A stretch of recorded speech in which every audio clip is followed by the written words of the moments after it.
¿Cómo le va, doctor? ¿Cómo le va, Luis? Un gusto verlo siempre. Pero muchas gracias Por igualmente. favor, ¿todo gracias. Bien, gracias a Dios. Bueno, me alegro. Bueno, ¿arrancamos? Cómo no, con mucho gusto. ¿Gobierna el radicalismo? No, gobierna el PRO. Gobierna el PRO, ganó las PASO y gobierna el PRO. Lo que no significa que nosotros no tengamos el derecho, es más, la obligación de tratar de evitar errores, haciendo conocer cuáles son nuestras opiniones acerca de cómo se resuelven los problemas. Voy a una pregunta formal y después empezamos a desmenuzar. ¿Siente que este es su gobierno? Si por su gobierno entendemos el gobierno del Partido Radical, no. Y si por su gobierno entendemos un partido que expresa mis ideas, no. Porque el PRO es un partido más bien liberal, centro-derecha, democrático y republicano. Nosotros somos un partido de centro-izquierda. De manera que no es el partido que expresa mis ideas. Un partido no es solamente una maquinaria electoral, es un conjunto de ideas. Los cargos sirven para defender las ideas.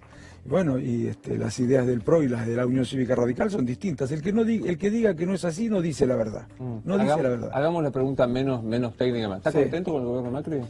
Estoy preocupado con el país. Escuché la editorial o la presentación del programa. Estoy preocupado y hay razones para estar preocupados.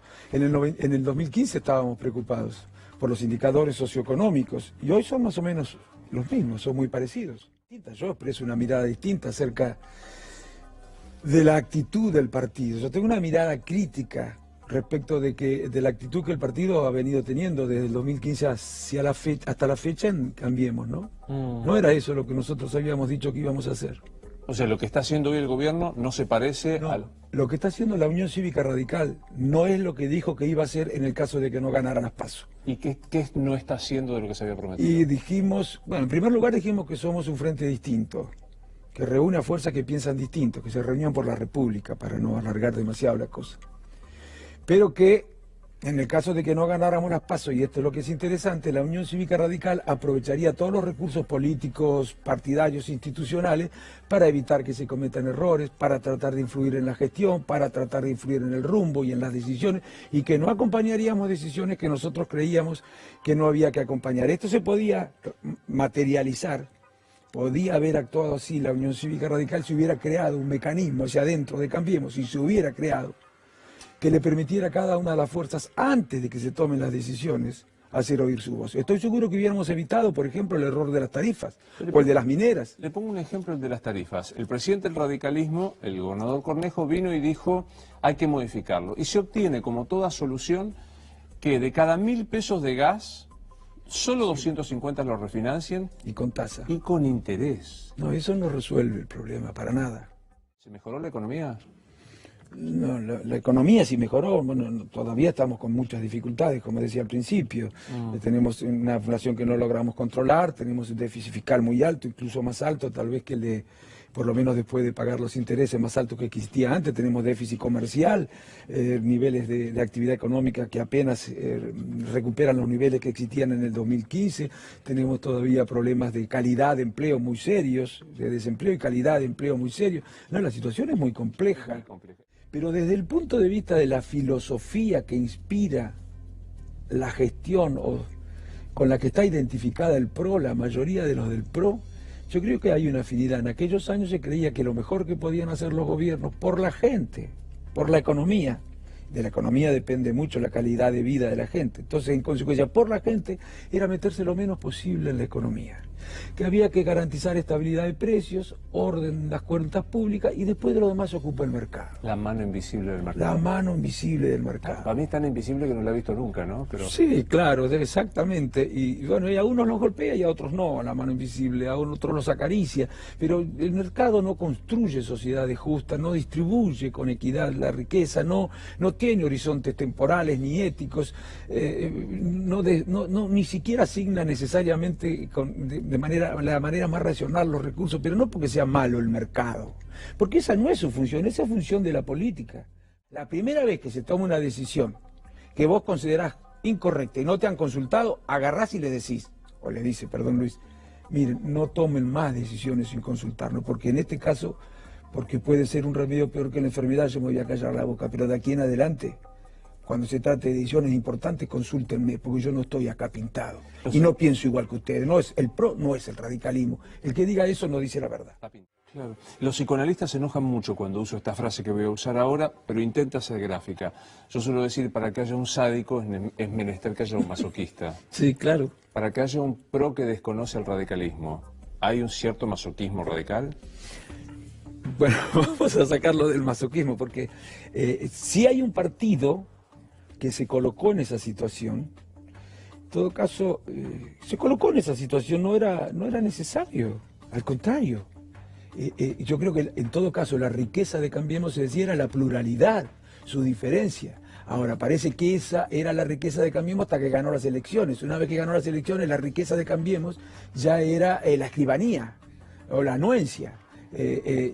La diferencia ya era un disvalor. Bueno, una de dos. O no decíamos la verdad antes, cuando creamos Cambiemos, o no decimos la verdad ahora. Yo creo que el radicalismo se colocó en esa situación un poco porque quedamos como conmovidos por el resultado de la elección.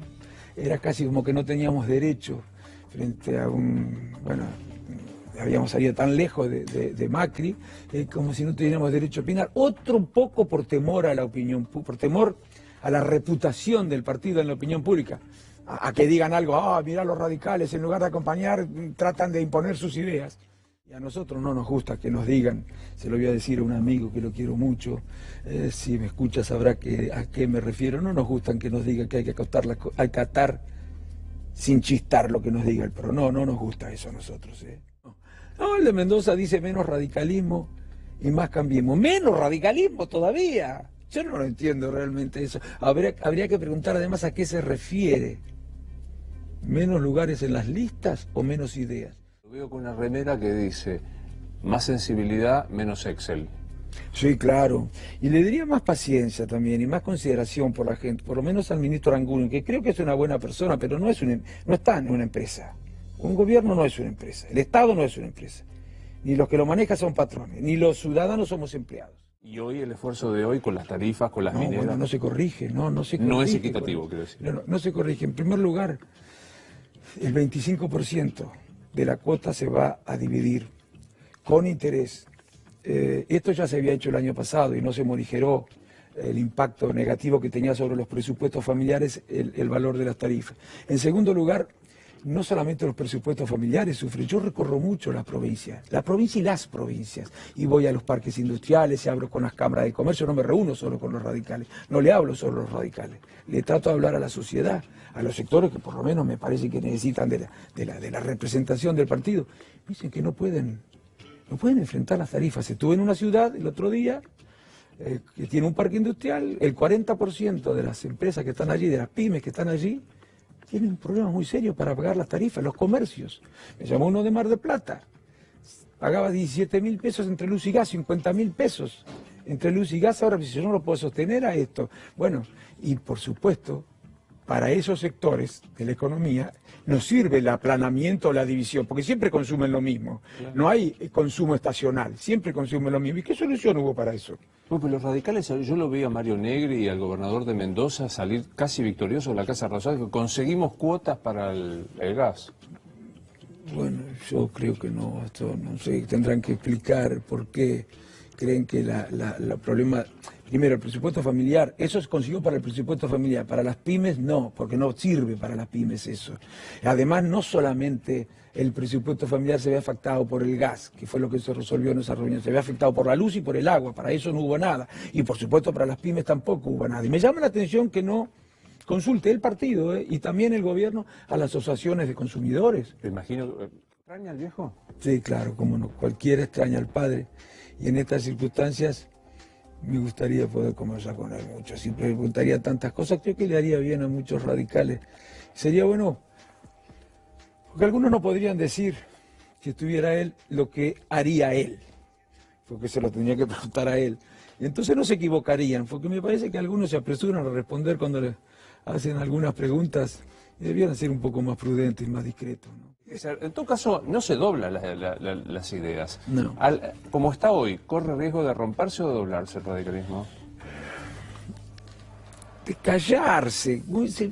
A ver, hemos actuado por temor, creo yo.